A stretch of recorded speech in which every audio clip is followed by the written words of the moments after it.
Tere hommikust, head kuulajad! Täna on 23. aprill ja alustame oma webinariga. Mul on hea meel, et me üldse eluga jõudsime täna kohale. 25 sentimeetrit rund Tallinnas, suverehvid allkõikidel ja sõit oli nagu munakivi teel. Aga loodetavasti ei ole mitte meie kõigi kui raamatupidajate jaoks sõit nagu munakivi teel tulevane e-arve kohustus. Tänane pealkiri ka ütleb väga selgelt, et e-arve kohustus tuleb ja me peame selleks valmis olema. Ning arutamegi täna siin seda teemat koos Ulvi Talloga firmast Grow Finance, üks Eesti suurimaid raamatupidamisettevõtteid, ja mina siis Margus Tammeraja olen Eesti Raamatupidajate Kogu juhatuse esimees. Aga algatuseks vast nii palju, et millest me täna räägime. Räägime siis erinevatest teemadest, konkreetsemalt sellest, et teil oleks pärast seda kohtumist kindlustunne, et digiajastul raamatupidaja roll ikkagi jääb ilusti kestma, küll aga võib-olla te peate olema oluliselt taiplikumad ja digipädevamad selleks, et oma kestmajäämist tagada. Ja sellepärast tuleb ka süveneda aegsasti, mida siis e-arve kohustus kaasa toob ja seda igatepidi oma elus ära kasutada. Ja räägimegi sellest, mis seis praegu hetkel Eestis e-arvetega on, kuhu suunas me liigume. Vaatame üle, kuidas siis e-arve kohustus enda kasuks tööle panna. Ja siit kindlasti te saate ka need täiendavad põhjused, et miks e-arvet hakata kohe kasutama ja nõudma, kui te seda juba ei tee. Kusjuures tänan kõiki, kes on oma panuse andnud e-arvete rakendamisesse Eestis, eriti just raamatupidajaid. Ja raamatupidajatel on see, ma ütleksin, kandev roll selles osas, et viia kõik ettevõtted e-arve teemale hästi lähedale. Aga anname ka siis väikse ülevaate, mis kaudne kasu hakkab olema e-arvete tulemisest ehk siis andmepõhise aruandluse teemast paari sõnaga. Ja lõpuks räägime siis üldse kogu sellest digiraamatupidamise kontseptsioonist ja siin, ma arvan, on Ulvi just väga hea praktikuna ja selle koha peal võib-olla tervituseks paar sõna Ulvilt ka. Ja tere ka minu poolt, et mina Ulvi Tallo, siis nagu Margus juba ütles, Grow Finance'ist ja ühest suurimast raamatupidamisbüroost. Me kasutame hästi palju digilahendusi ja e-arve on, ütleks, et digilahenduste alus. Suurepärane. Aga ennem kui me asume e-arvete teema juurde, siis tuletaks korra meelde, et mis asi see reaalaja majandus on, millest MKM ehk Majandus- ja Kommunikatsiooniministeerium on juba aastaid ja aastaid rääkinud. Ja hästi lühidalt kokkuvõttes võib öelda nii, et reaalaja majandus on see, kui meil ettevõtete infosüsteemide vahel hakkavad andmed liikuma võimalikult automaatselt ja eelsalvestatuna ei ole mingisuguseid vahepeatusi kuskil e-postkastis või mõne operaatori süsteemis ja nii edasi. Ehk teie igapäevasel töölaual on e-arved automaatselt alati kohal. See juba ongi iseenesest see real-time economy, nagu 20 aastat tagasi professor Boo Harald Aalto ülikoolist selle termini paika pani. Ja kui me mõtleme e-arvete peale, siis tegelikult e-arvetel on kandev roll puhtalt selle tõttu, et tegemist on kõige enam levinud algdokumendiga, millega ettevõtjad ja raamatupidajad kokku puutuvad. Ostu-müügiarved, meie jaoks igapäevane temaatika. Ja e-arveid on Eestis umbes 75 miljonit tükki aastas. Ehk siis nii eraisikutele saadetavad e-arved kui ka siis ettevõtete vahel liikuvad e-arved, umbes 50-50 neid on. Ja võiks kohe öelda seda, et eraisikute pool on asi lahendatud juba umbes 10 aastat, ehk siis kui me kõik tahame saada enda internetipanka e-arvet, et teha püsimakselepingut, siis on see võimalus olnud 10 aastat. Ma korra võib-olla täpsustan äkki see 75 miljonit oli e-arvet, mitte e-arvet hetkel. Ja üldse arveid kokku. Täpselt nii, väga hea. Et kui me jõuame selleni, et 75 miljonit e-arvet ehk masinloetavat arvet, siis on juba kõik väga hästi. Aga täna hetkeseisuga umbes 15 000 juriidilist isikut suudavad neid arveid vastu võtta, mis on tegelikult umbes 10% tegutsevast ettevõtetest. Eestis on kokku üle 350, täna hetkel juba paarikümne tuhande võrra vähem, ütleme, et 320 000 registreeritud juriidilist isikut ja kõik juriidilised isikud Eestis on ju raamatupidamise kohustuslased. aga nendest, keda loetakse tegutsevateks, on eelkõige need, kes esitavad majandusaasta aruannet ja on kas käibemaksukohustused või muul moel riigile nähtavad. Ja ses suhtes võiks öelda kohe ka seda, et need ettevõtted, kes päriselt tegutsevad, igapäevaselt kasutavad e-arveid juba ammu, ja see e-arve teema on ka selline vana habemega teema tegelikult, minu jaoks konkreetselt algas asi möödunud sajandil, kui oli juttu pigem sellest, et saadame e-mailiga PDF ehk lähme paberarveltelt üle elektroonsele formaadile. Aga iseenesest täna võib öelda konkreetselt, et e-arve on kõige kiireim ja usaldusväärseim viis siis arveandmete edastamiseks, ilma et vastaspool e-arve saaja peaks midagi ekstra sisestama. On ju nii, Ulvi? Just, et iseenesest ta on, aga kui me kuulame neid lugusid, mida siis meile nagu vastu peegeldatakse, et võib-olla meie Margusega oleme sellised, et jah, see on kõige kindlam viis ja megi teame, et see on kõige kindlam viis, siis ma kuulan väga palju lugusid, kus just raamatupidajatelt, et e-arve ei tulnud läbi, siis seal e-arvel mingisugused read ei lähe õigesse kohta.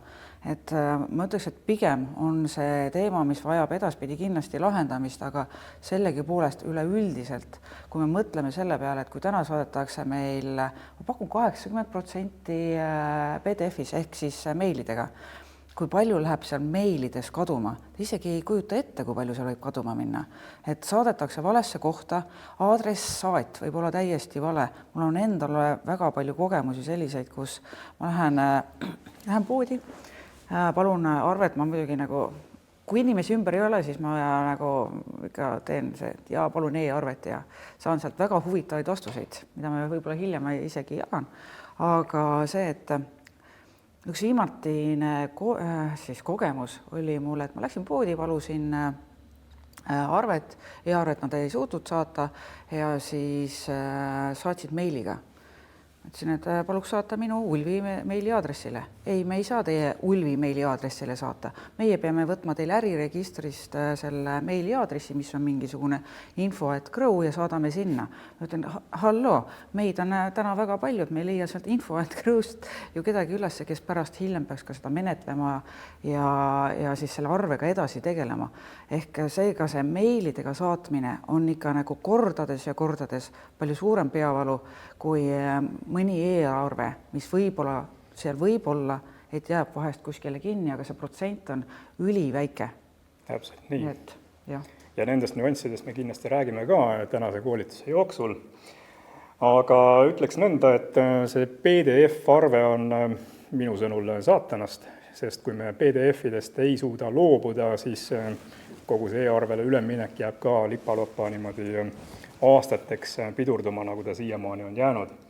Ja selle e-posti juures täpselt nii, nagu Ulvi mainis, et info@, see on see postkast, kuhu korjub tohututes kogustes rämpsposti. Küll tulevad sinna igasugused pakkumised, mida me tegelikult ei taha ja LinkedIni teateid ja mis iganes. Ehk siis sealt hulgast leida üles mingisugust e-maili, mille küljes on PDF-arve, see on praktiliselt võimatu ja sellepärast seda info kausta sageli ei loetagi. Ja võibki see arve jääda kuskile sinna, rääkimata sellest, et osa arveid satub ka plaksti spämmi kausta ja osa satub kohe ka kustutamisele.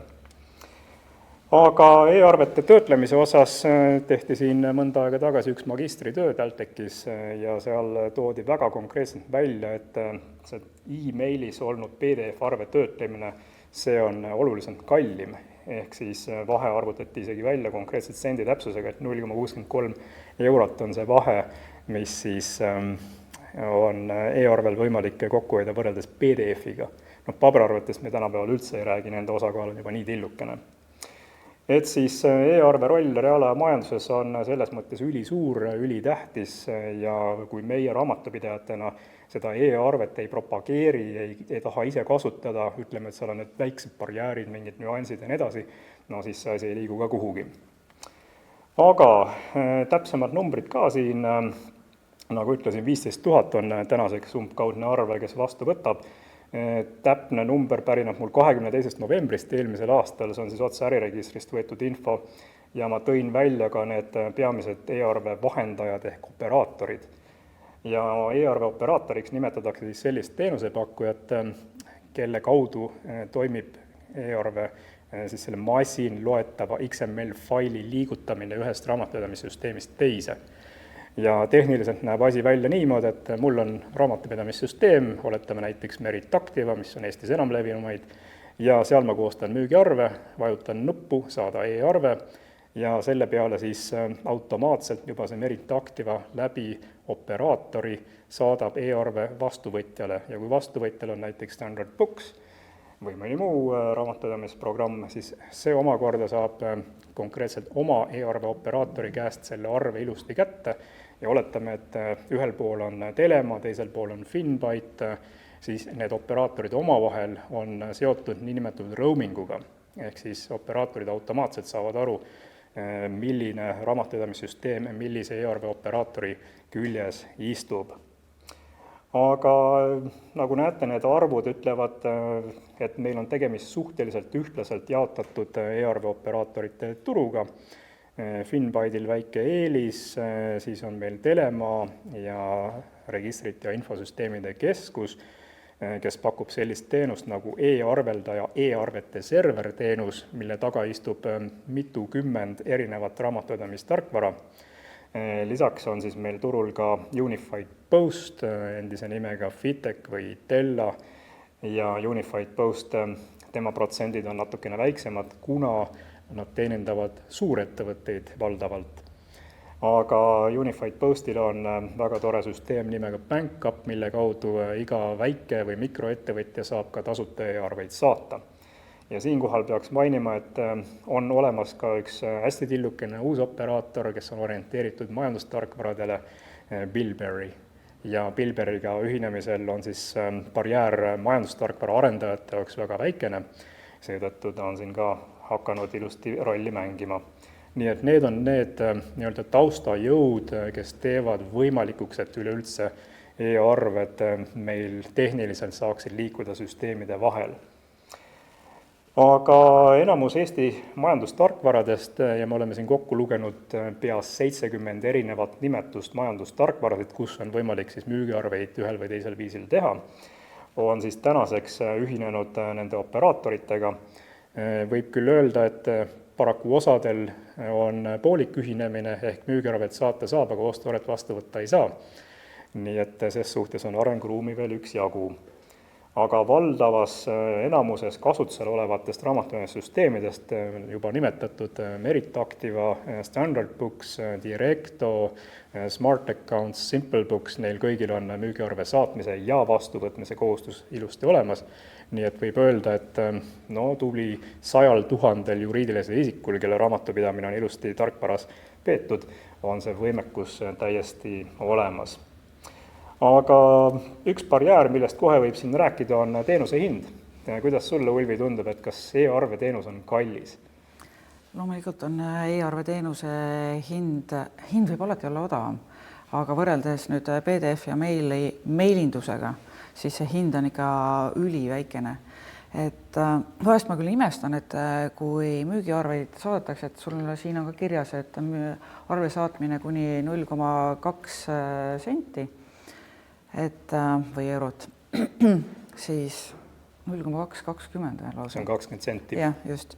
Siis ma olen näinud ka 32 euro, 0,32 senti tükist ja seda kipuvad Korto omad tegema, et ma ei tea, kas seal, ma olen küll nagu vastu võtnud, ma ei oska kommenteerida, kust see 32 sinna tuleb, aga pigem võiks olla jah, et see müügiarve saatmine, ma ütleks ka, et see võiks olla tasuta.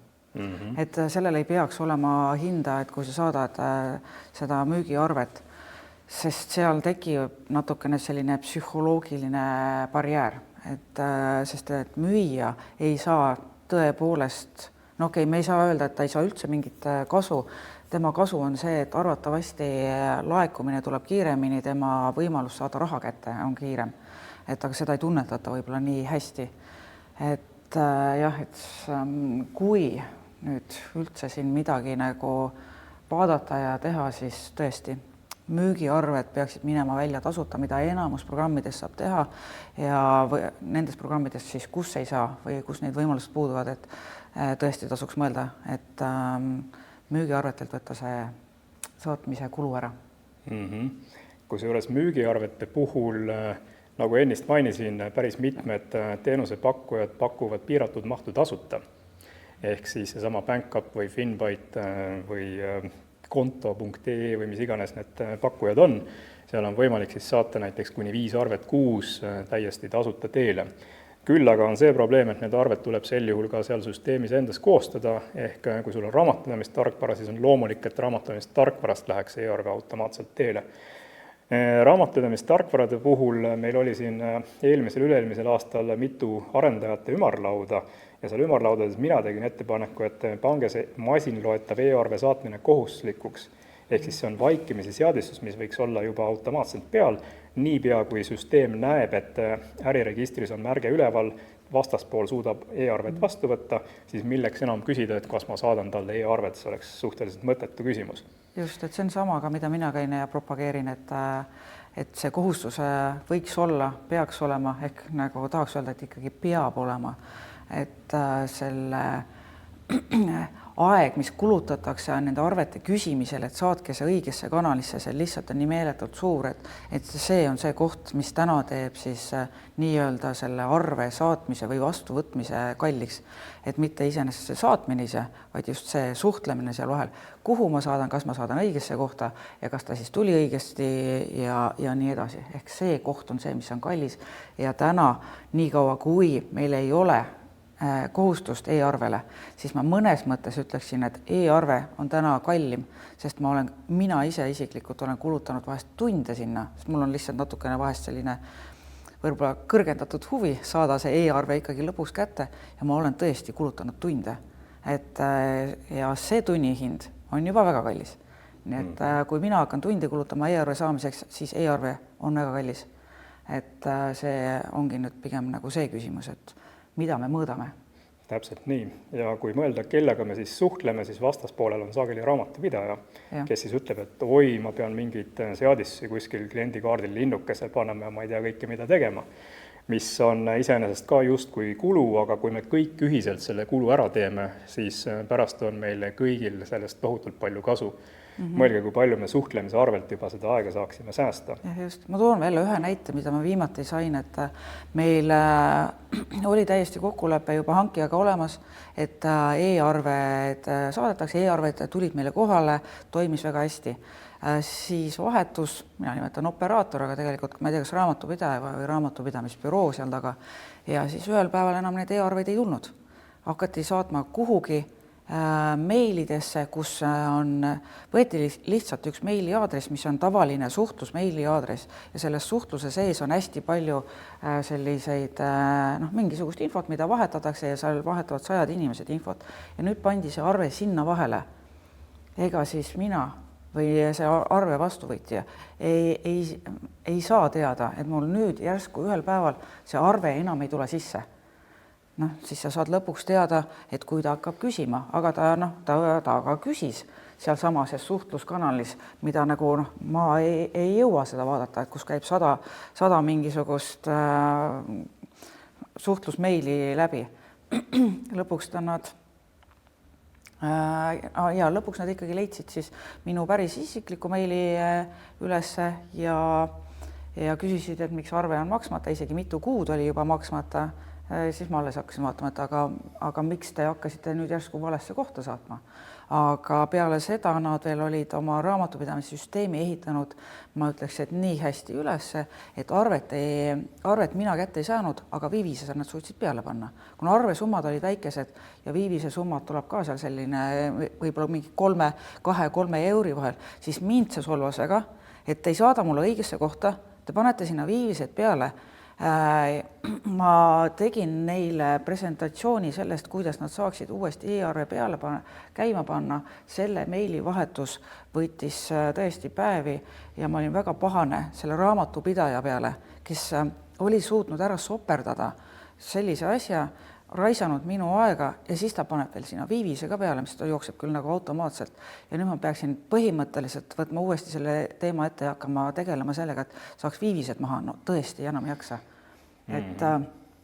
Et see e-arve ei ole meil täna kohustuslik, see on väga halb.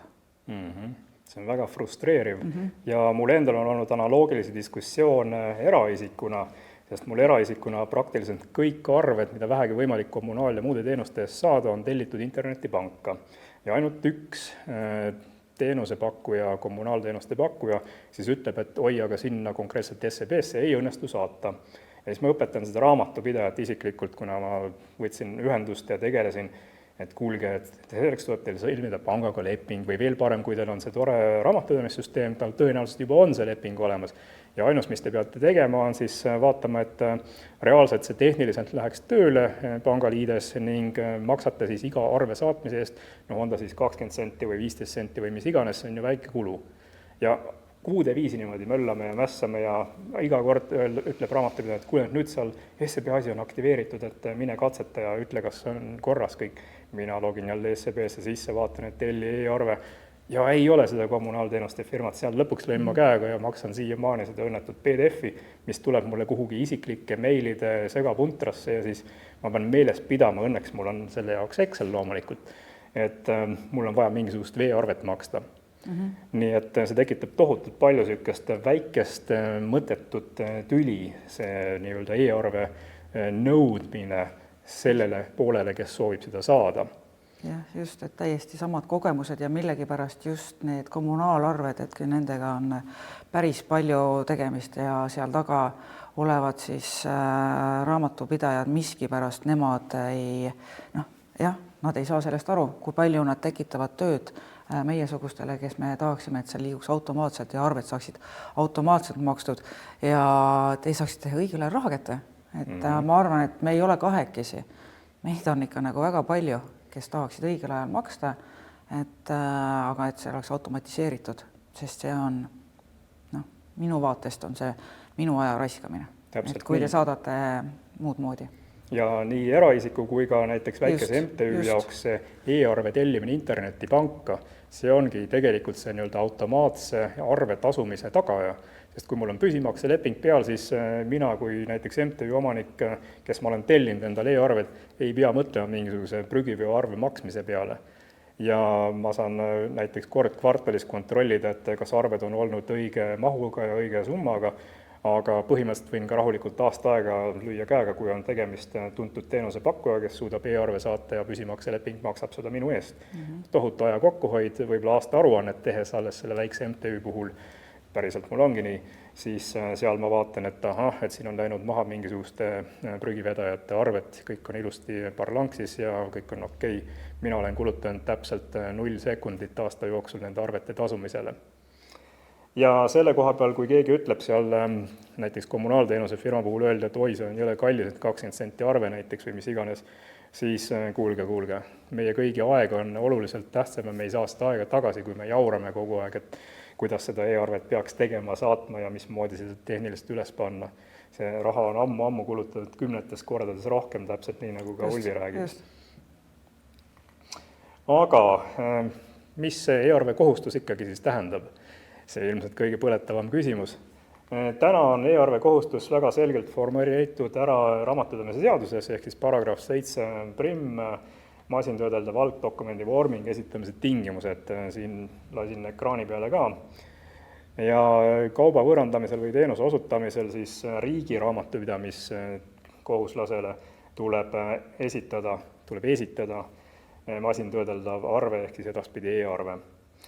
Ja selle koha peal ma ütleks, et aastast 2019 1. juuli, mil seadus jõustus ja hakati reaalselt avaliku sektori asutuste poolt seda e-arvet nõudma, kasvas hüppeliselt masinloetavate e-arvete saatjate hulk. Ehk tänaseks võiks öelda, et julgelt 2/3 Eesti juriidilist isikutest on ühele või teisele avaliku sektori asutusele e-arve saatnud, ükskõik mis kanalit pidi see siis ka on. Ja sellest nii-öelda kohustusest võitis eelkõige avalik sektor loomulikult, kus ostuarve menetluskulud läksid kolinal alla. Ja täna ei kujutaks suuremad avaliku sektori asutused absoluutselt ette seda, et ma pean kuskilt e-mailisüsteemidest neid PDF-e digiteerima ja ma ei tea, mida tegema, selleks, et oma menetlussüsteemides ostuarvet siis automaatselt menetlusele lasta. Ja mul on üks hea näide Tallinna linnavalitsus, kus on 200 pluss hallatavat asutust, lasteaiad, koolid ja nii edasi. Ja kõikide nende juhatajad kunagi ennemuiste kinnitasid arveid sisuliselt nii, et printisid paberile, panid allkirja, pitsati ja saatsid raamatupidamisse. Ja kujutage ette, et nüüd paarsada korda, võib-olla seal paarkümmend arvet iga kuu tuleks niimoodi paberite kujul liigutada ühest kohast teise, aga see oli reaalsus umbes 10-15 aastat tagasi. Tänaseks ei kujuta absoluutselt keegi ette, et oi, et me peaks minema mingisugusele teistsugusele süsteemile. Ja riigi raamatupidamise poole peal, kus siis riigi raamatupidamise tugiteenuste keskus toimetab ostuarvetega, on täpselt samasugused võidud. Ja siit veel samm edasi, kuhu me ka varsti jõuame detailsemalt, nimelt ostuarve menetluse käigus sisuliselt moodustatakse raamatupidamise kirjend. Ehk siis ostuarve kinnitajad teavad täpselt, millisele kulureale, millisele projektile, millisele täiendavale näiteks vastutajale peab see arve saama konteeritud. Ja see säästab nagu meeletult aega, kui on tegemist suurte asutuste, organisatsioonidega, ettevõtetega ja võib-olla tuleb iga päev mitukümmend arvet niimoodi kinnitada ja ringitada. Ja riigi tugiteenuste keskuses näiteks pärast seda kinnitusringi lähevad arved kinnitatud kujul SAP majandustarkvarasse, kus automaatselt see kirjend ka formuleeritakse pearaamatus ja toimub ka automaatselt tasumiste ettevalmistamine, mis tähendab, et see raamatupidaja töö seal taustal on praktiliselt viidud nulli. Ja kui nüüd hästi mõelda meie kui raamatupidamise ettevõtjate peale, siis me oma raamatupidamise ettevõtetes oleme ka üritanud just sellise analoogilise süsteemi luua, et meie enda teenuste kasutajad ehk siis väikeettevõtjad või mikroettevõtjad, nad kuskil kinnitaksid need arved ära ja pigem kinnitagu elektroonselt, siis saame meie neid edasi töödelda võimalikult automaatselt, on ju nii? Ja just, et ma tulen igaks väikse vahepõikena siia vahele, et ma just saabusin me kuulume rahvusvahelisse grupi GGI ja saabusin just konverentsilt Maltal, kus me käisime ja külastasime ka siis meie Malta partnereid, et tulles siin Margus ütles, et riigi raamatupidamine ja paberil. Me saame ikkagi nagu millegi üle rõõmu ka tunda, et see tuba oli pabereid täis ja see tundus ikka nagu päris meiesugustele nagu ütleme, et päris kohutav. Et mõnes asjas me oleme ikkagi nagu hästi ka edasi liikunud, et vähemasti meil, ma ei ole nüüd küll enam kohanud büroosid, kus toad on veel pabereid täis, et kindlasti kuskil võib olla, aga see pilt tänapäeval tundus ikka nagu väga, väga huvitav. Aga jah, kinnitusringist rääkides, et kinnitusring on hästi oluline, arvestades veel asjaolu, et küberturvalisus ja need küberründed ja ka siis õngitsuskirjad, mida tehakse, ma arvan miskipärast, et Eestis ja Eestis olevate firmade vastu võib-olla keskmiselt rohkem kui kuskil mujal, sest et me oleme ikkagi teada-tuntud digiriik ja eks seda siis katsetatakse ja proovitakse, et mida siit kätte saadakse ja kahjuks oleme ka siis kuuleme ju uudistest ja näeme, et kui palju neid ka kätte saadakse. Ehk et see on koht, kus tuleb olla ettevaatlik, tuleb mõelda selle turvalisuse peale, et natukene olla kogu aeg pigem nagu mõtetes eespool sellest, kes soovib sinu raha võib-olla endale saada. Et ma ei saaks öelda, et mida rohkem inimesi on mingisugusel kinnitusringil vahel, et seda parem, aga kindlasti, kui mingid arved tulevad sisse, siis selle peab üle vaatama. Et seda ei saa üle vaadata ainult raamatupidajast, raamatupidaja ju ei telli asju. Et te oleksite kindlad, et maksmisse lähevad ikkagi arved, mis on teie ettevõtlusele vajalikud ja keegi ei ole seal käinud õngitsemas. Et see on ka võib-olla üks suuremaid selliseid küsimusi tekitav koht, kus arvatakse, et e-arved tulevad sisse, et siis saadetakse ju suvaliselt mingisuguseid arveid ja te maksate ära. Ei see on ju samasugune, suvaliselt saab saata teile ka praegust PDF-iga, suvaliselt saab ka saata tegelikult täitsa paberil olevaid arveid, mida ka tehakse ja mida ma olen ka näinud, et paberil saadetud arve ettevõtja ise, ettevõtte juht on selle ära maksnud ja siis pärast meil oli üks juhtum ja pärast küsis meie käest, et kuidas see sai nii olla, aga meie ei olnud need, kes arvet maksid ja temale oli saadetud lihtsalt hästi ilusti vormistatud üks kiri, et maksa ära ja ta maksis selle ära. Et alati tuleb üle vaadata ikkagi inimesel, et või siis tekitada selline, see ei pea olema alati inimene, kes vaatab selle arve üle, aga siis sa pead suutma sellele nii-öelda robotile öelda, et mis on need tunnused, mille alusel ta saab aru, et see arve on õige ja see arve läheb maksmisele. Et see koht on kindlasti seal oluline ja vaadake üle, et teil oleks selline keskkond, kus te saate seda teha. Enamus majandustarkvaradel on juba see olemas, et kõik need, mida me täna kasutame, siis te leiate selle kinnitusringi kohaga ja nendest tarkvaradest juba seest. Et kui ei ole, siis vaadake ringi, vaadake, mis tarkvara te kasutate ja mida te saate sinna kõige paremini ühendada. Et see on oluline kindlasti läbi mõelda ja üle vaadata. Täpselt. Ja kui me juba küberturbe teemade juurde läksime, siis ühelt ilusast konverentsilt tuli ka selline tore, ütleme siis näide reaalsest elust, et tegemist oli Rootsi tütarfirmaga Eestis ja Rootsi tütarfirma omanik Rootsist võttis videokõne raamatupidajale ja ütles, et nüüd on vaja tütarfirmast kanda ema firmasse üle konkreetselt mingisugune suhteliselt suur summa. Ja raamatupidaja siis palus et et mis alusdokument on, sai alusdokumendi kätte, kandis summa üle ja hiljem selgus, et kogu see asi oli ilusti feigitud siis pättide poolt, kes õngitsesid läbi videokõne, kus oli feigitud juba nii-öelda rääkiva peana selle ema ettevõtte omanik. Ehk kui me räägime siin, et me feigime paberit või PDF-i ja saadame vale e-maili, siis täna toimub juba hoopis kõrgemal tasemel kogu see phishing ja õngitsemine. Nii et raamatupidaja peab olema äärmiselt valvas ka siis, kui temaga suhtleb päris inimene, aga virtuaalselt. Meie näiteks oleme siin päris, võime kinnitada, et ei ole niisama AI poolt välja mõeldud 2 rääkivad pead. Just. Aga jah, kui selle kohustuse juurde tulla, siis mainiks veel seda, et kõik, kes saadavad e-arvet täna läbi oma raamatupidamissüsteemi ja läbi operaatori, saavad seda teha 100% teadmisega, et see arve on väljastatud õigelt saatjalt ja läheb õigele saajale. Ehk siis e-arve operaatorteenuse pakkujad ise verifitseerivad ja autendivad ära, et vastaspool ja saatja pool on päriselt need juriidilised isikud, kes nad väidavad ennast olevat. Ja kui siin võib-olla visata kivi majandustarkvarade kapsaaeda, siis majandustarkvaradesse sisse logimine ei ole täna selline tugevalt autentimise alusel toimuv protsess, vaid sageli sa saad raamatupidamissüsteemi sisse e-maili ja parooli abil. Ehk siis, kui sinu e-mail ja parool läheb kuskile rändama, siis võib teha kurilane päris palju pahandust. Aga ei ole siiamaani väga palju kuulda olnud nendest juhtumitest, kui siis raamatupidaja asemel on keegi teine tunginud tema nimel süsteemi ja teinud sealt massiliselt ülekandeid näiteks. Sest õnneks ka ülekanded on kaitstud pankade poolt, ehk siis internetipangas sageli peab minema see omanik ise isiklikult omakäeliselt kinnitama ja seal on juba need tugevad autentimis- või isikutuvastamisvahendid täielikult olemas.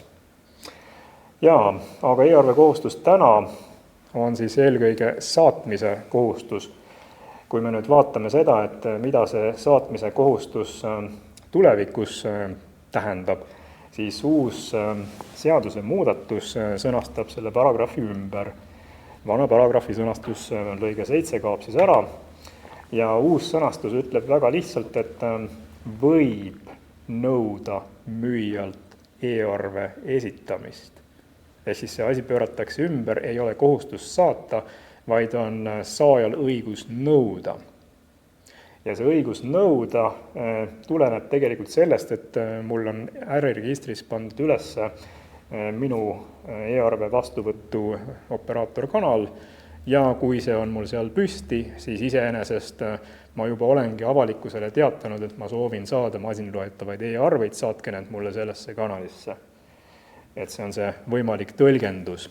Ja kui siin Rahandusministeeriumi esindajalt härra Guido Viigilt sai küsitud ühel konverentsil nädal tagasi, et kuidas seda riigipoolselt siis garanteeritakse või tagatakse, et mina kui mikro- või väikeettevõtja, mul on õigus nõuda, aga keegi ei taha saata, siis härra Viigil oli väga konkreetselt ikkagi see selgitus, et kui me oleme seadustanud õiguse nõuda, siis see on sisuliselt kohustus saata.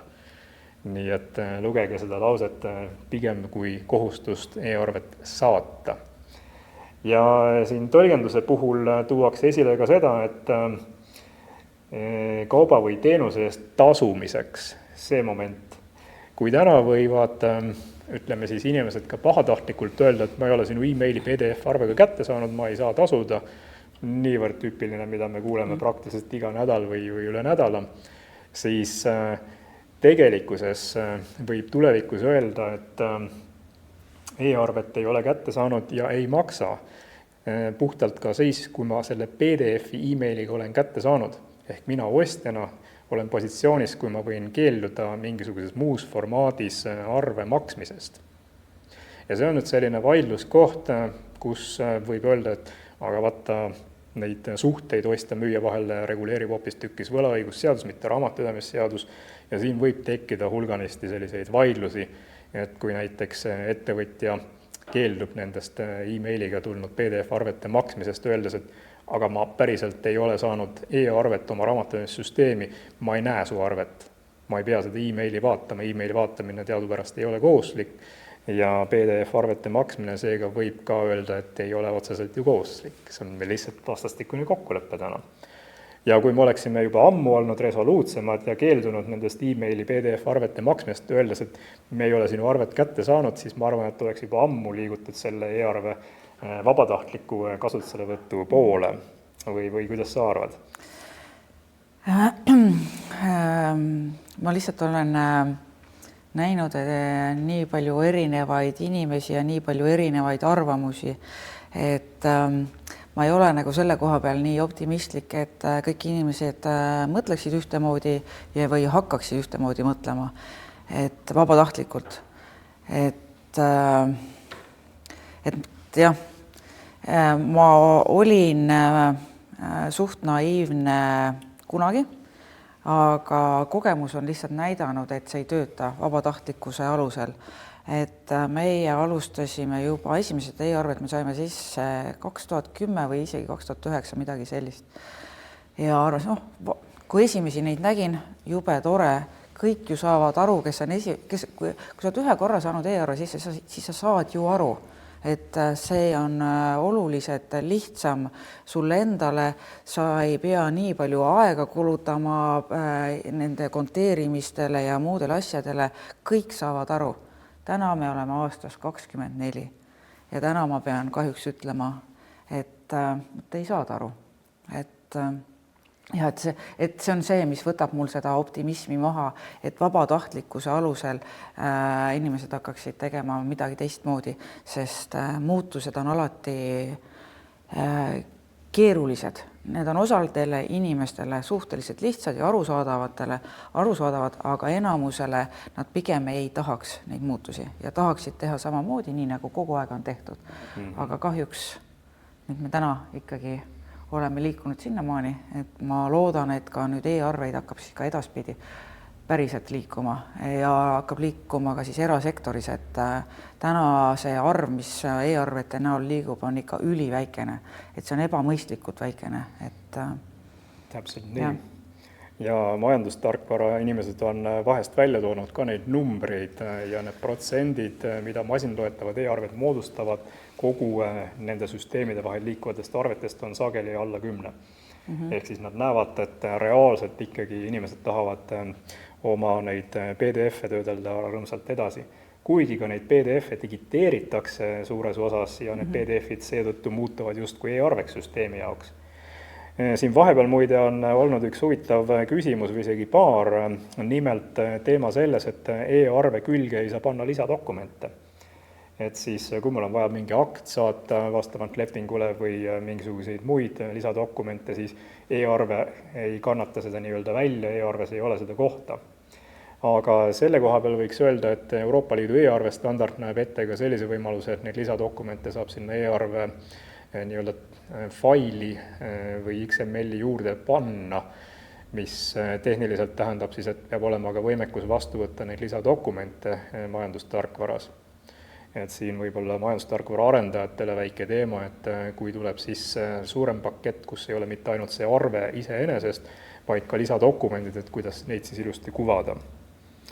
Ja on ka selline huvitav nüanss, mis puudutab kirjendamist sisuliselt, ehk siis kui meil e-arve tuleb sisse, siis e-arve puhul tuleks nagu justkui uuesti otsast peale hakata seda arvet menetlema ja sinna peale märkima kõiki neid toredaid kontosid ja kulukohti ja mida veel. Ja paljudes raamatupidamissüsteemides on selline tore nupp nagu kopeeri eelmiselt ostuarvelt. Ja see kopeeri arvelt tähendab seda, et ma ikkagi lähen vana olemasoleva ostuarve nii-öelda kirja peale raamatupidamissüsteemis, vajutan nupu kopeeri ja sel juhul justkui tehakse uus ostuarve kirje, mis ei arvesta kuidagimoodi seda, et mul ostuarve tegelikult tuli kuskil masinloetavana e-arvena sisse. Ehk see tööprotsess on paljudel käe sisse juurdunud, et arve tuli PDF, vajutan kopeeri arve, panen selle PDF-i sinna juurde ja ongi asi tehtud. Et see on justkui inimeste jaoks lihtsam võrreldes sellega, et e-arve tuleb nii-öelda nullist uuesti menetlena. Kuidas sulle tundub? Jah, ma olen ka näinud, et see justkui nagu oli probleem ja nendel, kes on harjunud kogu aeg tegema seda copy-paste'i, et kindlasti on siin, oleneb tarkvarast, mõnel tarkvaral on juba päris hea selline siis, ei tea, kas see on arendus või võimalus, pigem võimalus, et kus sa saad juba ära kirjeldada, et mida sa automaatselt ütled sellele uuele e-arvele, et kuhu ta peaks minema, millistesse aukudesse ta peaks sobituma.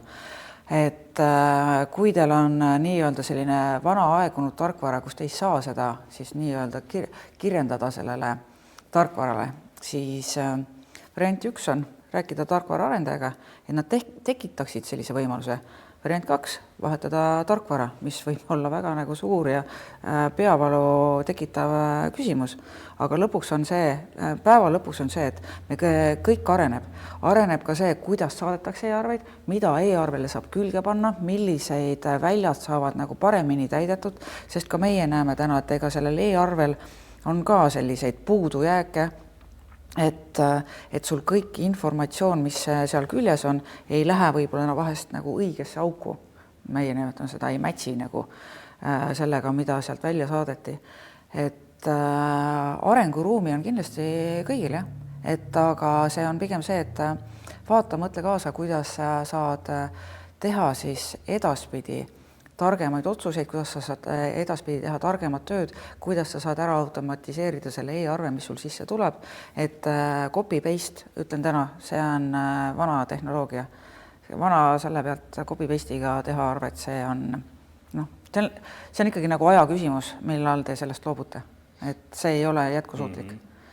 Et jah. Täpselt nii. Ja see ongi see koht, kus majandustarkvara arendajad peavad tõsisemalt mõtlema, et kuidas me siis neid e-arveid automaatselt konteerime, kuidas seda kirjendit siis pakkuda välja kinnitaja või raamatupidaja jaoks.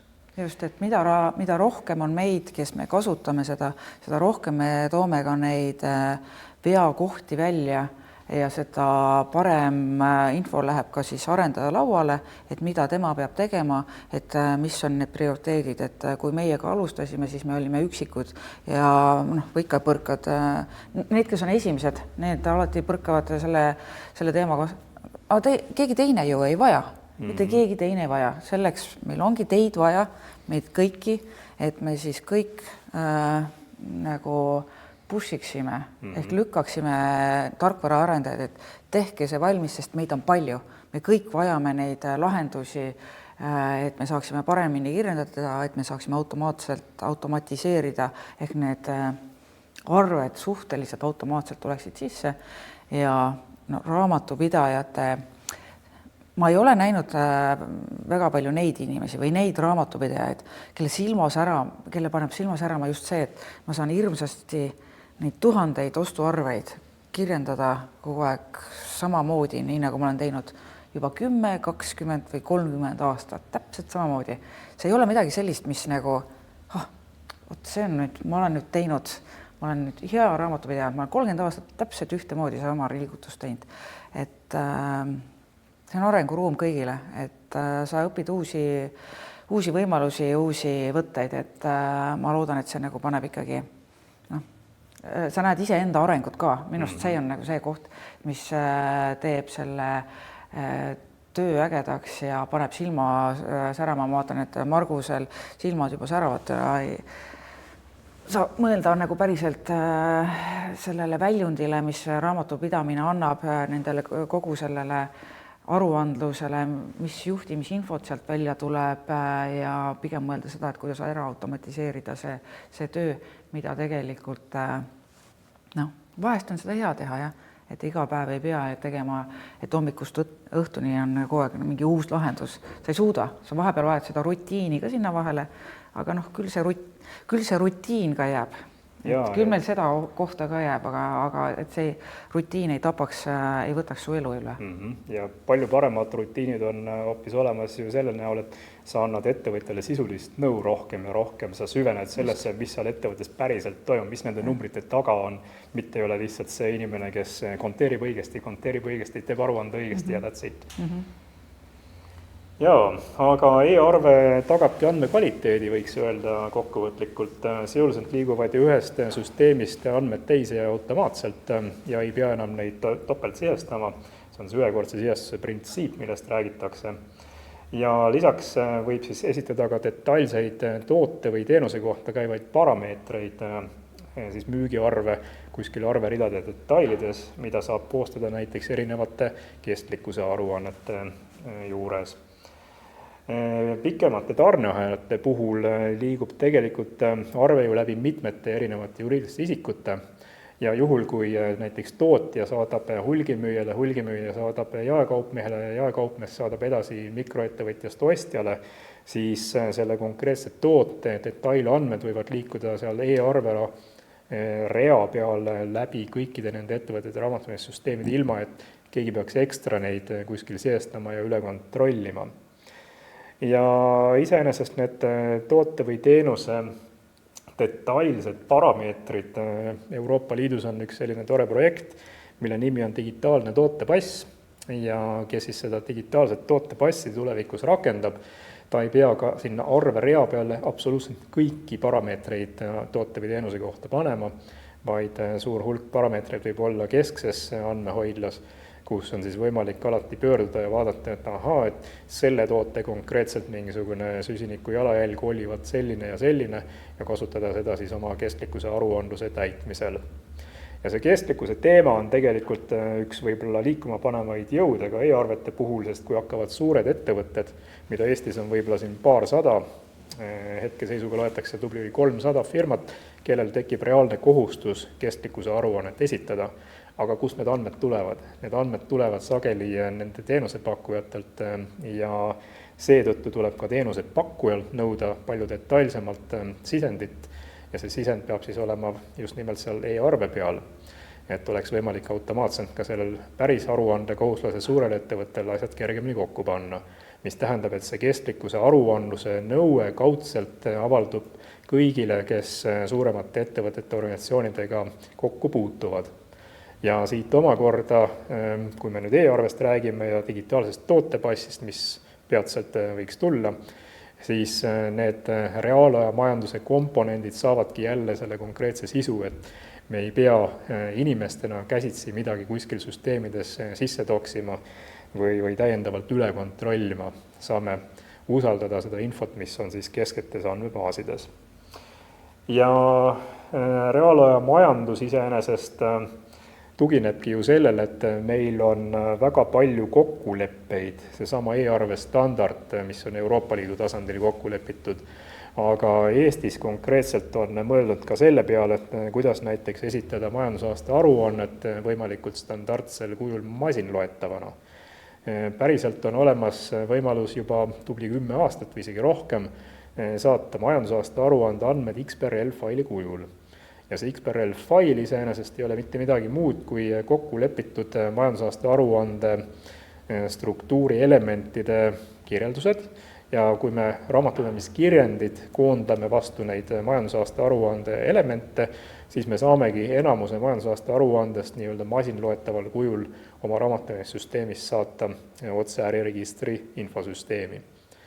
Eestis muide on umbes 165 000 majandusaasta aruande esitajat, kui vaadata möödunud aastat, ülemöödunud aasta olid juba vähem. Nüüd ilmselt tuleb neid oluliselt rohkem seoses trahvi ja hoiatuste ja kustutamise ja kõige muuga. Aga kui paljud saadavad masinloetaval kujul midagi, see arv on umbkaudu 20 000. Ehk tegelikult masinloetaval kujul majandusaasta aruande infot edastab suhteliselt väike hulk ja seal hulgas loomulikult on suuremad ettevõtted, aga on ka hästi palju raamatupidamise ettevõtteid. Kuidas sul kokkupuude just konkreetselt selle majandusaasta aruande andmete saatmisega on? Majandusaasta aruannete saatmine läbi, ma korraks tulen veel tagasi, et me kasutame täna circa 20 pluss erinevat raamatupidamistarkvara. Enamuses neist on see, õigemini enamuses neist ei ole üldse võimalik saatagi XBRL vormis majandusaasta aruannet siis RIK-i. Mõnel juhul see on, mõnes kohas on lihtsalt selle seadistamine nii palju keerukas, et seadistamisele kuluv aeg ei too tagasi seda, tihtipeale ei too tagasi seda siis aja kokkuhoiu kulu, mida sa saaksid hiljem. Kui me võtame kas või Meritis sa saad saata ainult kasumiaruande ja siis bilansi. Et me ei saaks öelda, et me kasutame seda, aga see ei ole see majandusaasta aruande juures see kõige suurem osa või et ka ajaliselt võib-olla kõige suurem võit. Et suuremad võidud tulevad pigem sealt nendest lisadest ja siis, mida sa kirjutad sinna sisse ja mingisugused muud asjad. Aga suurematel ettevõtetel, kus on vaja juba konsolideerida ja meil on ka näiteks ettevõtteid konsolideerid kokku 20 pluss ettevõtted, mis on meil erineva tasandiga, siis see on see kõige suurem maht ja kõige suurema selle osakaaluga, siis ma hetkel isegi ei kujutaks ette, et kuidas need, see põhimõtteliselt on võimalik need alumise otsa aastaaruanded kindlasti saata, aga see konsolideeritud sealt kokku päris keeruline, aga ma ei ütle, et see oleks võimatu. Aga kuna need konsolideeritavad ettevõtted ei ole ka stabiilsed, et nad on iga aasta kogu aeg sama, seal muutub neid muutusi nii palju, ehk sa ei suuda, ei ole mõtet standardiseerida asja, mis sul on pidevas muutuses. Et standardiseerida on mõttekas ainult seda, mis sul on suhteliselt selline stabiilne, et võib-olla kui Meriti poole pöörduda, et Meritit kasutatakse ju palju ja väga paljudele väikestele ettevõtetele, et Merit ma tean, et ta ei ole siin kuulamas, aga võib-olla ta kuulab ta kuskilt tagant järgi, et võiks ju panna siis rohkem neid aruandeid sinna sisse, et kui ainult see bilanss ja kasum, näiteks, et ja ka teised ettevõtted. Aga siin mõningad ma tean, et arendavad, ma olen kuulnud ka, et kas sa oled ju ka arendamas midagi, et võib-olla tulevad mingid uue lähenemisega siis kas programmid või üleüldse see raamatupidamine ei olegi nii programmipõhiselt siis ei võeta välja aruandeid või andmeid, mida ka meie teeme. Ehk tegelikult siin võib oodata, et võib-olla lähitulevikus on raamatupidamisturul hoopis midagi muud, et see ei ole see programm, mis on see kõige olulisem ja tähtsam tööriist ka raamatupidajale, see võib hoopis mingisugune muu andmekogu, kust sa võtad neid andmeid ja siis tegeled, et ma olen kuulnud, et ka teil on midagi, et äkki sa jagad seda, kuidas teil aastaaruanded ja muud seal liiguvad?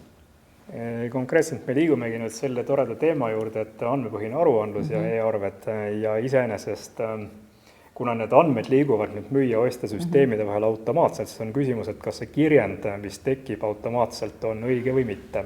Ja paljudes majandustarkvara lahendustes täna paraku seda kirjendit otseselt ei tekigi, kuigi selle kirjendi täpsusest hakkabki olenema, et kas ma saan edastada majandusaasta aruande või käibedeklaratsiooni või tulusotsiaalmaksu deklaratsiooni nii-öelda kirjendite kujul, ehk see andmepõhise aruandluse põhikontseptsioon.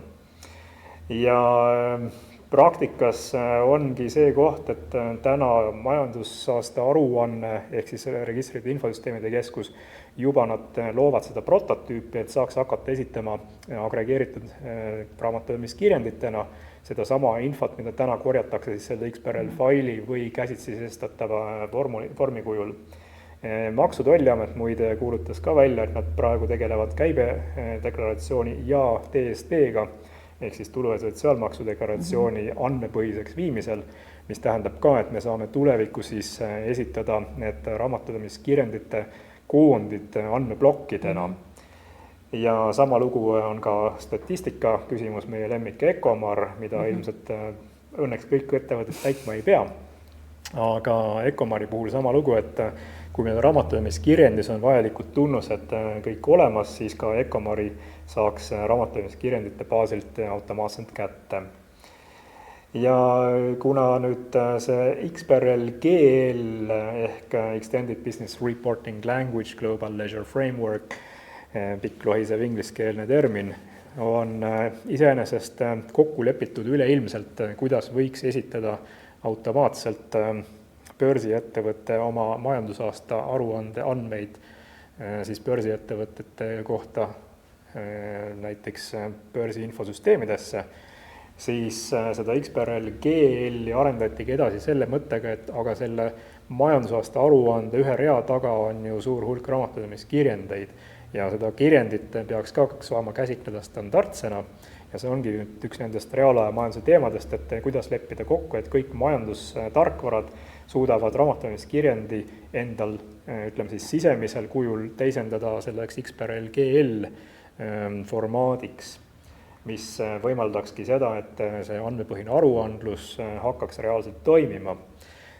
Täna võib siis öelda nii, et riik on selle andmepõhise aruandluse kontseptsiooni täielikult omaks võtnud. Majandus- ja Kommunikatsiooniministeeriumis on olemas reaalajamajanduse osakond, mis kuulub omakorda digimajanduse divisiooni alla ja seal on praegu prioriteet, et me tegeleme selle andmepõhise aruandluse ülemineku ettevalmistamisega.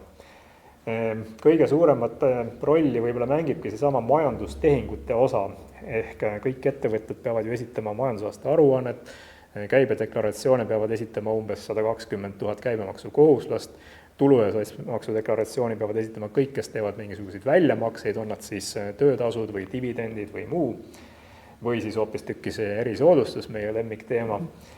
Ja kui me nüüd suudame riigi poolt sellise süsteemi tekitada, et minu raamatupidamistarkvara võtab kirjendid ja siis pakib need kirjendid erinevate nii-öelda aruannete asemel kokku selliseks plokiks, et selle saadame Maksuametile DST jaoks, selle saadame Maksuametile KMD jaoks, selle ploki saadame sinna statistikasse Ecomari jaoks, mingisugune plokk läheb siis rikki ja kui see kõik toimub automaatselt, siis raamatupidaja jaoks jääbki põhitööks just see, et kuidas ma need kirjendid kohe algselt õigeks ajan. Et see ongi selle kogu andmepõhise aruandluse mõte, et täna me täidame ühel või teisel moel kuni 400, konkreetselt pidi olema 421 erinevat aruannet, mida ettevõtetelt organisatsioonidelt nõutakse. Suurim nõudja on muidugi Statistikaamet oma küsimustikega, järgmiseks on Eesti Pank, kes küsib eelkõige finantsettevõtetelt 1,2 suure liiasusega ja me kõik, eks ole, tavaliste ettevõtjatena oleme suhteliselt palju seotud KMD, DST ja loomulikult majandusaasta aruandega. Ning seetõttu, kui me saame üle minna sellisele raamatupidamiskirjendi põhisele andmeesitusele, siis tulevikus võiks Eesti olla üks esimesi riike maailmas, kus ongi see niinimetatud data-driven, on ta inglise keeles, ehk siis andmepõhine, andmete poolt veetud või andmetest initsieeritud aruandlus. See võiks olla esimesena realiseeritud laias mastaabis. Siiani muide maailmas on üksikuid katseid tehtud erinevates riikides, Austraalias, Brasiilias, soomlased on süsteemi välja mõelnud, aga sellist laiapõhist, et KMD-d, käibedeklarid saaks esitada raamatupidamiskirjenditena. Sellist asja pole mitte keegi kunagi varem maailmas teinud ja loodetavasti meie Maksuamet lubasid küll aasta 2026, ehk siis meil on natukene aega veel minna, lubasid, et selline võimalus tekib.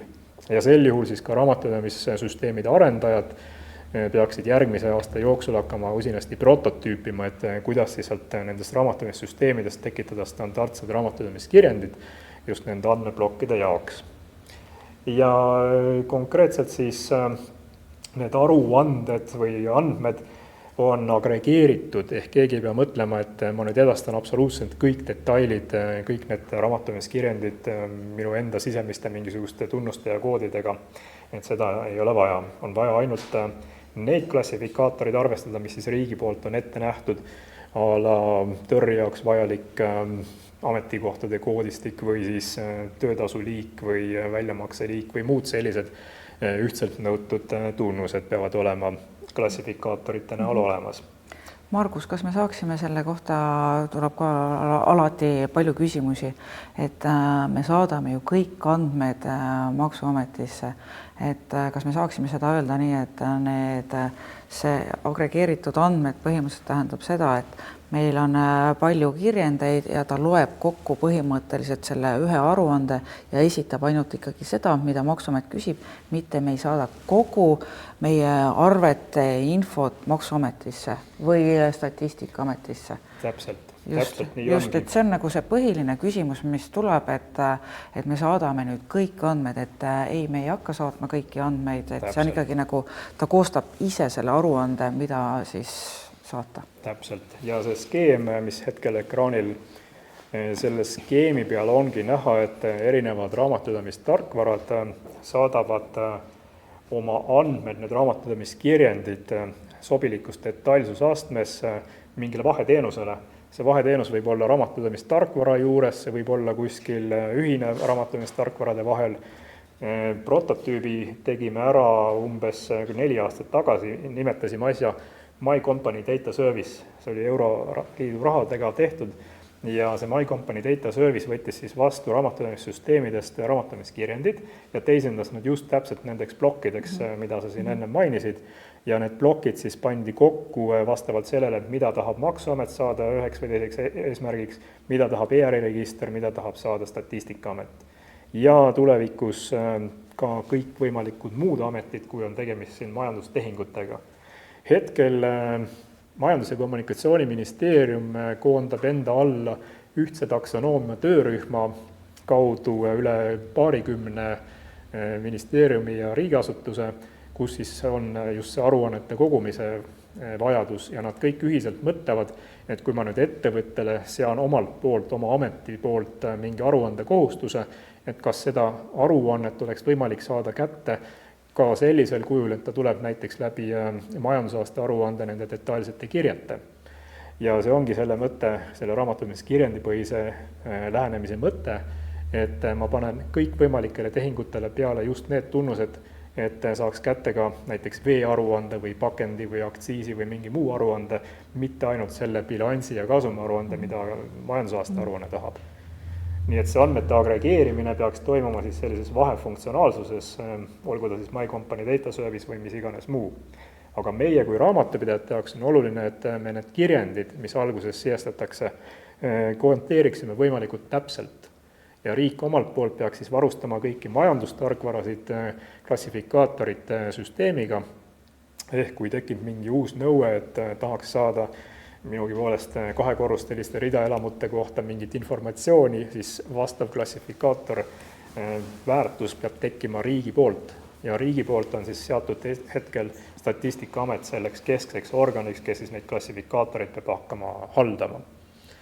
Et see on siis tulevikuskeem, kuhu suunas riik soovib liikuda ja meie kui raamatupidajate jaoks on see selles mõttes, ma ütleksin, uudne või vabastav isegi lähenemine, et me ei pea enam mõtlema mingisuguste a la, kas ma saan 20-ndaks kõik need algsed dokumendid kätte, mille alusel ma seda KMD-d teen.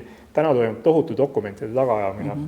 Ja kui me mõtleme selle tehisintellekti peale, millest pärast võime veel rääkida, siis tehisintellekt aitab täna ju koostada näiteks neid samu kirju, et vaatab, siin on mingisugune tehing toimunud, mille kohta dokumenti pole, ise oled pangast raha üle kandnud näiteks, mida siin keegi just küsis ka, et mis siis saab, kui need mikroettevõtjad seal ise toimetavad ja takkajärge saadavad raamatupidajatele dokumente.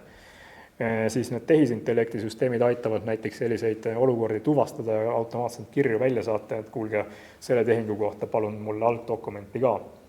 Eriti puudutab see loomulikult käibemaksukohustusi, sest käibemaksu tagasi ei saa küsida, kui algdokumenti ei ole. Vähemasti tänaseni kehtib selline kord.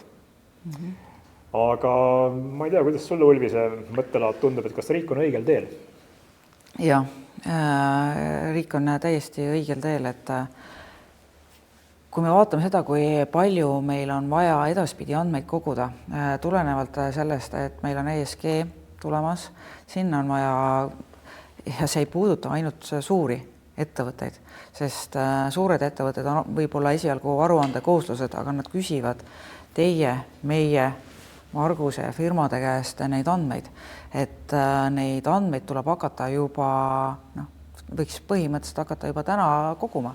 Ehk kui sa täna saad juba sellele kirjele panna külge need tunnused, on see siis CO2 jalajälg või mis iganes need muud asjad on, sul on hiljem oluliselt lihtsam neid siis ka mingisuguseks aruandeks vormistada.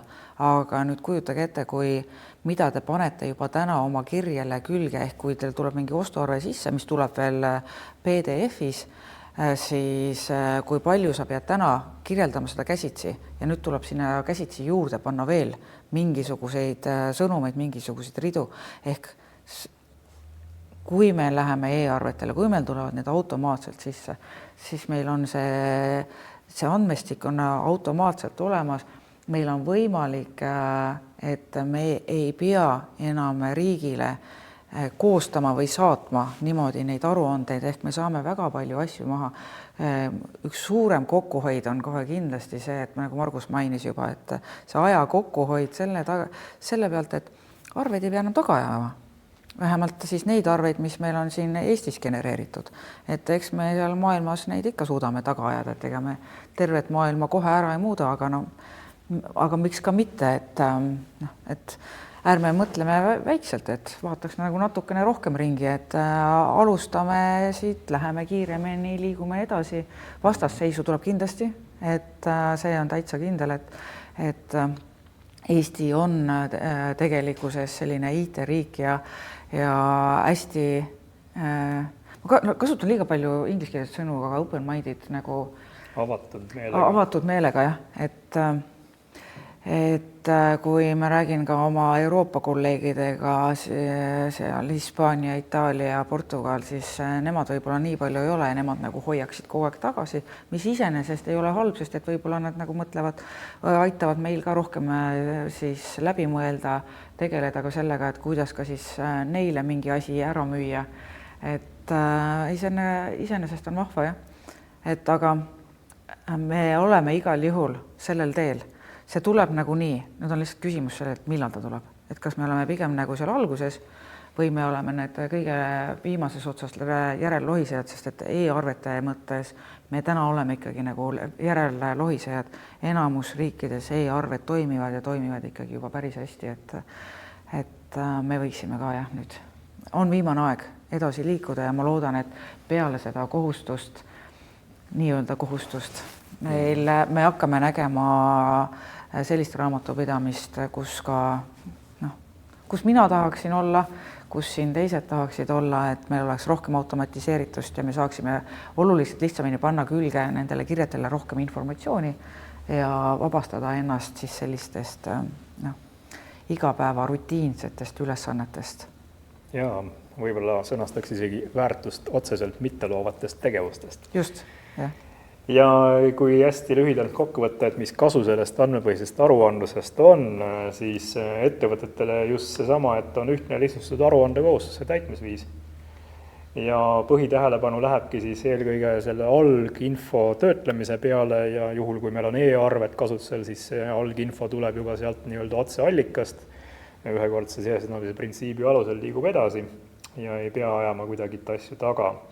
Ja see andmete nii-öelda plokkidena edastamine, see on puhas kokkulepe siis juba nende aruande töötlejate ehk riigiametite poole peal, et kuidas me mismoodi ära paketeerime raamatupidamiskirjandis oleva info ja keegi ei pea kartma seda, et siis lähevad mingisugused liigsed detailid kuskile a la statistikasse, mida nemad ei peaks teadma, või Maksametisse, mida nemad ei peaks teadma.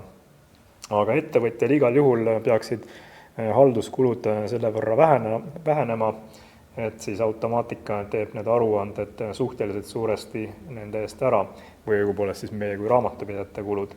Ja kasu raamatupidajale ongi just selles, et meie endi töö muutub tõhusamaks. Kui ma olen oma raamatupidamisbüroos Robin & Bobby vaadanud seda, et kuhu kaob tööaeg, siis umbes 40% tööajast läheb ostuprotsessi peale, ehk siis ostuarvete vastuvõtmine, ostuarvete tagaajamine, et nad kätte saada, maksete ettevalmistamine, siis pärast hiljem makse kokkuviimine, õige kirjendi tekitamine, see kõik võtab tubli 40% ajast ära, millest pool aega võiks olla täiesti kindlasti olematu, kui automaatselt e-arve saabub, saab külge õiged kirjendid ja kontrollimehhanismid ka raamatupidamissüsteemides suudavad garanteerida, et kõik hälved ja tõrked tuuakse automaatselt esile ja raamatupidaja keskendub ainult ja ainult sellistele, probleemkohtade lahendamisele. Ja see raamatupidamiskirjendi õigsus on ikkagi A ja O kogu selle süsteemi reaalajamajanduse ja andmepõhise aruandluse juures. Ja tegelikult meilt kui raamatupidajatelt on oodatud seda raamatupidamiskirjendi täpsust ju kogu aeg. Ehk siis mis iganes hetkest alates Eestis raamatupidamisettevõtted tegutsevad, meil tahetakse 100% täpsust. Ehk siis ükski ettevõtja ei soovi, et raamatupidajad võiks mingisuguse lipa-loppa umbkaudu kokku mineva majandusaasta aruande või käibedeklaril paneks enam-vähem suvalt, et peaasi, et käibeka tagasi saab ja nii edasi. Kõik tahavad ülimat täpsust, et selles mõttes on raamatupidamine, ma ütleksin samasugune täppisteadus nagu füüsika, matemaatika või muud reaalteadused. Ja ei ole siin pistmist mingi sotsioloogia ja muude pehmete aladega. Jah, just ja selle, kui on e-arved liiguvad, siis tal ei ole võimalust eksida, vähemalt selles mõttes, et kui eksis müüja ehk arve koostaja, siis vähemalt tuleb see sama info sisse, et teil ei ole võimalik sisestada andmeid või numbreid valesti, et mis on hästi oluline. Et seal on küll need sendi teemad, aga ärme sellesse täna lasku. Täpselt. Ja see suur kasu raamatupidajale või raamatupidamuse ettevõtjale on eelkõige ju sellest, et meil on võimalik suurema tööviljakuse puhul rohkem kliente teenindada. Just, aga ma tooks veel siia ühe sellise olulise asja veel juurde. Lisaks raamatupidajale, kes tegelikult täna tegeleb 40% ajast nende arvete tagaajamisega, võib-olla 20, aga ikkagi päris suure osa, siis mitte ainult raamatupidaja ei tegele sellega tegelevad ka kõik need ettevõtete juhid, müügimehed, kõik need, kes neid arveid põhimõtteliselt peaksid saama ja edastama. Et ka nende aega me hakkame kokku hoidma, ehk tegelikult, kui vaadata ettevõtet tervikuna, siis ettevõte tervikuna võidab väga palju aega selle pealt, et need inimesed ei peaks otsima ja taga ajama arveid, mis vahest võib ka juhtuda, et nad ei leiagi neid. Ja siis on väga piinlik moment müügimehel, kes tegelikult ju ta ostis selle asja firma heaks ja tal seda arvet enam ei ole ja ta seda ka ei saa. Et saab ka selle stressini allika neilt maha võtta. Ja siin vahepeal muide ongi tulnud päris mitu praktilist küsimust, et kuidas me need mikroettevõtjad ikkagi saame nii-öelda enda poolele, et nad mingit süsteemi kasutaksid. Et täna paljud mikroettevõtjad saadavad takkajärge mingisugused PDF-id, mis on näiteks korjunud kuu või paari jooksul, ise teevad seal ülekandeid pangas ja siis raamatupidaja takkajärge peab nende ülekannete ja dokumentide alusel raamatupidamist pidama. Ehk paljudele raamatupidajatele, teenusepakkujatele tundub täna justkui see suure barjäärina, et kuidas seda mikroettevõtjat ikkagi sinna e-arve poole ja kinnitusringi poole ja kõikide muude tehniliste lahenduste poole saada. Kuidas teie olete sellega hakkama saanud? Ja, et see on keeruline, aga vahest saab kasutada seda, et muud moodi me arveid ei maksagi kui ainult e-arve. Ehk tegelikult vahest on see, et seda mikroettevõtjat on mõnes mõttes lihtsam mõjutada. et aga ikkagi see on jälle see suhtlemine, suhtlustasandil, kas meie kui raamatupidajana saame, kui me teenindame siis meie ettevõtteid, ega meie ei saa minna sinna vahele, me saame ütelda lihtsalt sellele ettevõtjale endale, et kui tema peas ehk ettevõtte juht, see juhist tuleb siis see otsus, et kui see ettevõtte juht on otsustanud, et jah, ma ütlen nüüd sellele oma mikroettevõtjast partnerile, et ma võtan vastu ainult e-arveid, et siis ta saab seda teha. Et aga see peab olema selle juhi peas ja kõige suurem probleem ongi see, et see e-arve ei ole justkui nagu juhi probleem, vaid see on nagu raamatupidaja probleem, aga raamatupidaja tavapäraselt ei ole see, kes suhtleb selle inimesega, kust see arve tuleb. Et see on nagu, see on selle kogu ökosüsteemi kõige suurem probleem, et tegelikult need õiged inimesed, kes peaksid seda siis seal ütlema, et nad ei ole, nendel ei puudub see huvi, ehk jõuame uuesti siia tagasi. Kui kohustust ei ole, siis me oleme ikkagi natukene sellises hallis alas, saame ise lihtsalt meie, kes me siin oleme entusiastid, ma loodan, et seal kaamerate taga ka, et me kõik saame seda ühiselt mõjutada, aga alati jääb neid, kes ütlevad midagi muud. Nii ta paraku on. Ja kui siin avaldatakse ka sellist arvamust, et täna kiputakse neid PDF-arveid saatma ka topelt, näiteks tuleb seal Costpocketi kaudu mingisugune asi läbi digiteerimise ja päriselt tuleb ka e-arve, et siis on meil justkui 2 arvet, et sellega on ka üks igavene jama, et kuidas me siis saame niimoodi efektiivselt töötada, kui on topeltarved. Et selliseid nüansse tuuakse siin kogu aeg välja, et vaat see ja see ja see takistab meil efektiivselt toimetamast. Siin ma pöördun ka kõikide raamatupidajate poole ja kõikide neid, kes arveid väljastame. Saatke ühte kanalisse. E-arve ongi ainult e-arve. On meil. Ja kui teil, mina soovitan kõigil, et kui e-arve juba saadetakse, siis pigem nagu küsige üle, et kas keegi soovib seda meiliga arvet ka saada, sest vahest on mõni müügimees tahab seda saada oma meilile, aga siis meie peaksime nüüd raamatupidajama, saan ma aru, et see müügimees ei saadaks meile seda enam edasi. Ehk saate aru, kui palju seda suhtlust juba läheb. Ehk parem oleks üks kanal. Kui e-arvet ei ole võimalik saata, ainult siis saadate meili, aga ei dubleeri, sest see dubleerimine tekitab, see läheb kalliks.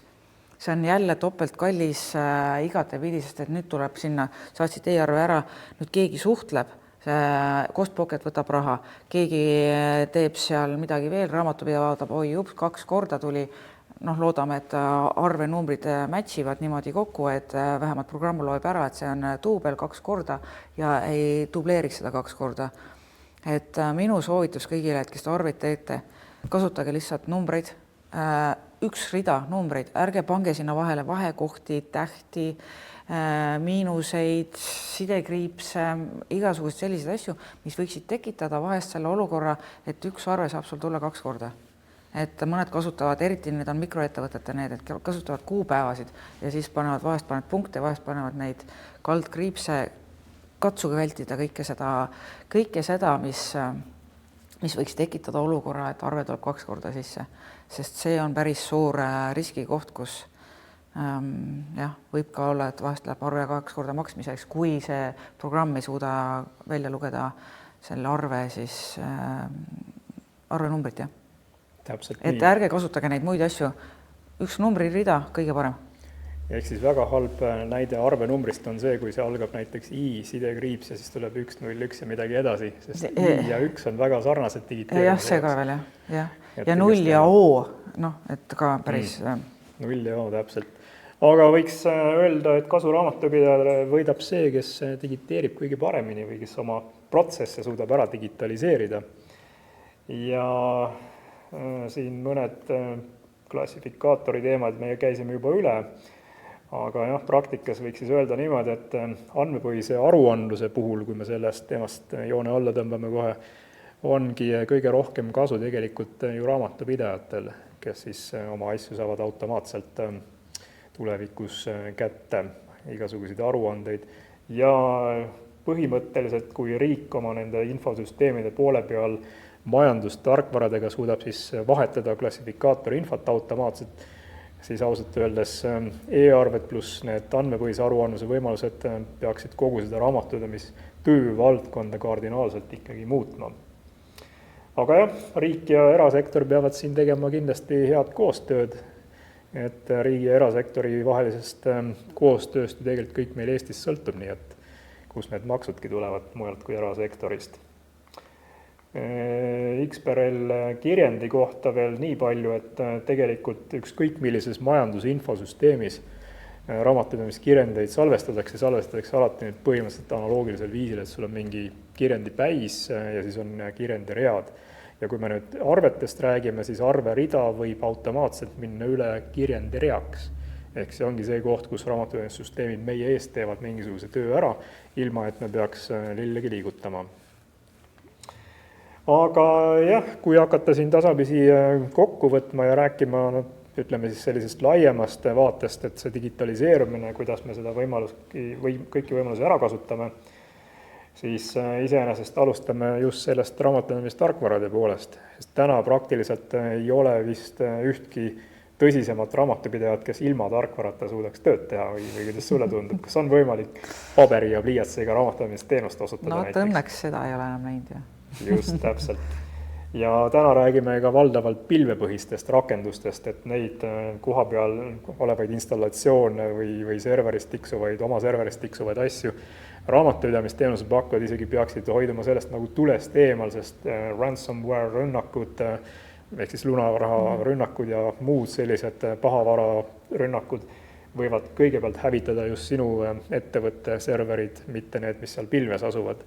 Tüüpiliselt pilvepõhised lahendused tuginevad mingitel maailma suurnimedel a la Microsoft või Amazon või Google, kes kaitsevad ikkagi oma, ütleme siis, digitaalseid varasid selliste suurte summade eest, mis võib ületada Eesti riigi eelarvet. Nii et küberturvalisus on nende jaoks A ja O. Ja sama lugu on pankadega, ehk siis pangasüsteemid, millega me raamatupidamissüsteemid on liidestunud. Pangasüsteemid on ka väga kindlad ja turvalised ja hästi kaitstud, seda nõuab juba finantsinstitutsioonidele esitatud kohustuste hulk ja seadused. Aga nüüd pangaliidestus on see, mis raamatupidaja jaoks teeb digitaalmaailmas elu väga palju kergemaks, täpselt nii nagu ka see e-arve saatmine ja vastuvõtmine.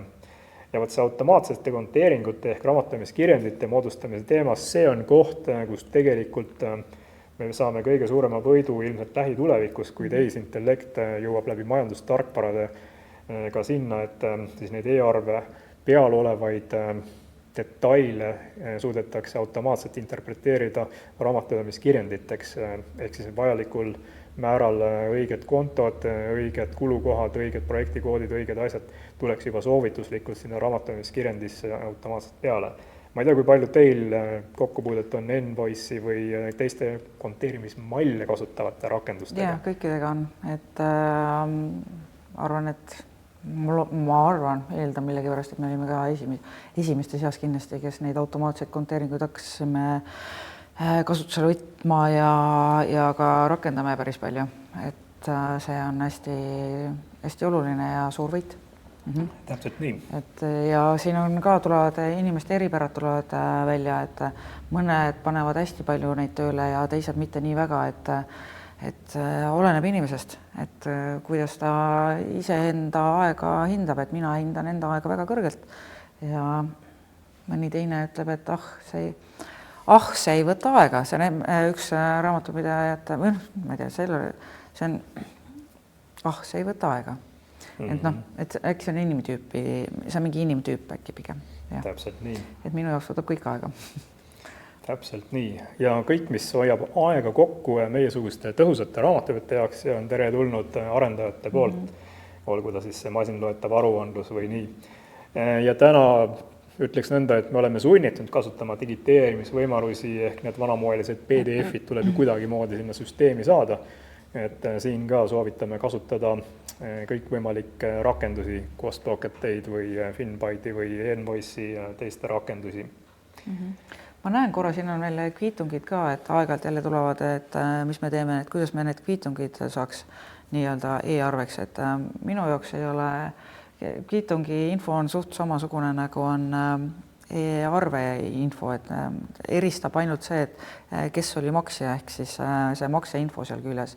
Et kui keegi, ma tean, et vahepeal üritati arendada e-kviitungid, siis ma ei tea ausalt öeldes, mida seal arendada, minu arust on see sama, mis on e-arve lihtsalt, et tasumisinfo peaks küljes olema ja mina või meie saame juba teiselt poolt aru ju, kui maksti selle kaardiga, siis ma tegelikult leian ka selle kaardinumbri järgi selle inimese ju üles, kes seda makset tegi ja oskan seal selle koostamise ära teha, nii et kviitungi puhul ma täna ei näe, et siin peaks midagi eraldi arendama, lihtsalt võib-olla jah, et seal kohas, et mitte ära prindi välja, vaid et sa saaksid, kui sul on ikka juba ettevõtte kaardi, tõmbad ehituspoes läbi, siis see e-arve võiks tulla ka sealt, mida sa sellest prindid, et see võiks sealt tulla, et seal on küll vist mingi kassasüsteemi mingi teema, et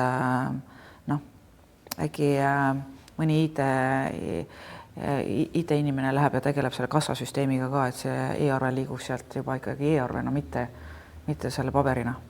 Ja tegelikult kassasüsteemi arendajatega on juba olnud aastaid tagasi see vestlus, et kas te suudate genereerida e-kviitungeid ja tegelikult nad kõik tehniliselt suudavad.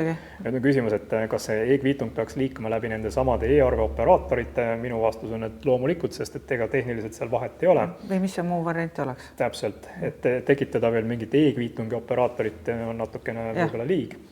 Kuigi jah, e-kviitungi puhul on see teema, et liigub ka makseinformatsioon, mis täna liigub ju hoopis teist kanalit pidi ja kaks asja tuleks võib-olla kokku viia niimoodi, et need kanalid ei seguneks, ehk siis pangamakse, mis läbi NETS-i pangasüsteemide toimub, see jääks ikkagi omaette elama ja samal ajal see makseinfo oleks seal e-kviitungi juures kajastatud nii, et me saaks kas või selle sama kaardinumbri kätte. Sest täna sageli seda kaardinumbrit sinna e-arve peale ju ei tule. Just, et mina olen juba täna katsetanud, olen käinud poes ja olen saanud selle e-arve kätte ja ainukene ongi jah, et sul ei tule seda kaardinumbrit ehk see üks pisikene väli võiks selle asja küljes olla, aga ma arvan, et see on tehniliselt ei tohiks olla nüüd nii keeruline. Tahte küsimus pigem. Just.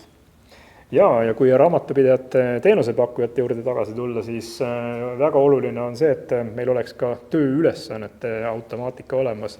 Eestis on selline tore rakendus nagu Uku, mis võimaldab siis neid tööülesandeid üsna automaatselt ette visata hommikul, et mida ma täna tegema pean. Kusjuures raamatupidaja võib iseenesest suuta ära hallata kui palju firmasid? 10, 20, 30? Ja palju teil on? Meil on rekord mingi 35 ühe inimese käes. Meil on sarnane, aga ma ütleks, et see ei ole rekordite rekord. Täpselt. Et räägin oma partneritega väljaspoolt, neil on 50. Nii et arenguruumi on igale poole. Täpselt nii. Jah, aga see tegelikult, et me ütleme alati, see number ei ole nüüd see kõige tähtsam number, sellepärast, et meil on ka selliseid, kus on sul 3 raamatupidajat ja ühte. Et tegelikult ikkagi see oleneb sellest firma suurusest, mitte sellest. Just. Ja kui on tegemist näiteks sellise ala, tulen ainult aastaaruannet küsima, siis mis seal ikka, võid teha ka 50 aastaaruannet ühe kuuga ära üks inimene. Just. Aga siin hakkame tasapisi otsi kokku tõmbama ja mis me siin oskame öelda, et tuleb olla kursis kõikide uute võimalustega, mida turg pakub. Majandustarkvara arendajaid tuleb takka togida, et tehke ära see, teine ja kolmas, eelkõige just kirjandamise süsteemid on olulised. Ja tänapäeval võib-olla raamatupidajale veidi võõram teema on see igasugune ärianalüütika ehk kuidas me visuaalselt edastame seda infot, mida me oleme kuhjanud raamatupidamissüsteemidesse. Et siin on siis igast Power BI ja muud rakendused, mis ütleme siis natuke suuremale ettevõtjale annavad juba üsna selge otseses mõttes pildi, kuidas tema ettevõttel läheb. Ja eelarvestamisrakendused on ka üks suuremate ettevõtete puhul tark kasutusele võtta asi, millega siis raamatupidaja peaks natukene pinda käima. Ja lõpuks muidugi see kurikuulus tehisintellekt, et tehisintellekt siin arvatakse küll, et võtab raamatupidaja töö täiega ära, aga nagu tänasest vestlusest ka välja tuli, siis paljuski raamatupidamistarkvarad pole veel jõudnudki üldse tehisintellekti rakendamiseni. Ja selle koha peal võibki öelda niimoodi, et häid raamatupidajaid on vaja ju põhimõtteliselt igavesti. Et see nõustaja roll muutub järjest olulisemaks, ehk kui me raamatupidajana suudame ettevõtjat igakülgselt toetada, tema andmete põhjal talle anda sisendit, kuidas ta peaks oma ettevõtet strateegiliselt paremini juhtima, siis me oleme võtnud ka sellise nii-öelda parema käe rolli. Ja kindlasti on meie digipädevuses asi kinni, ehk mida digipädevamad ja teadlikumad me IT-lahendustest oleme, seda tugevamini me suudame ka iseenda positsiooni parandada. Sest kui me ei ole need targad tellijad, kelle järgi neid infosüsteeme ju edendatakse, luuakse, arendatakse, siis kõik see asi läheb nii-öelda omavoolu, isevoolu teed. Ja ise oleme siin hea näide, et raamatupidaja peab olema hea suhtleja, et oma seisukohti veenvalt esitada. Nii et selline professionaalsuse tunnus on hea suhtlemine.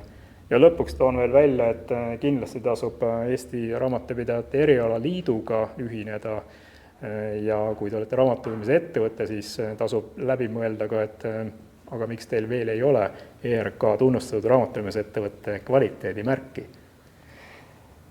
Ja Majandus-Kommunikatsiooniministeeriumis saab rohkem infot läbi realtimeeconomy.ee veebilehe ja sellega juhin tähelepanu, et 30. aprillil toimub järgmine webinar, kus siis räägitakse täpsemalt just sellest kurikuulsast kestlikkuse aruandlusest, võetakse siis üksipulgi lahti, et mida see ikkagi praktikas kaasa toob. Ja seal saab siis ka esitada hulka küsimusi asjatundjatele. Ja siin lõpus mainiks ära, et see e-arve kohustus, millest me räägime, tõenäoliselt tuleb 1. jaanuarist 2025, juhul kui seaduse muudatused läbi obstruktsioonide suudetakse vastu võtta.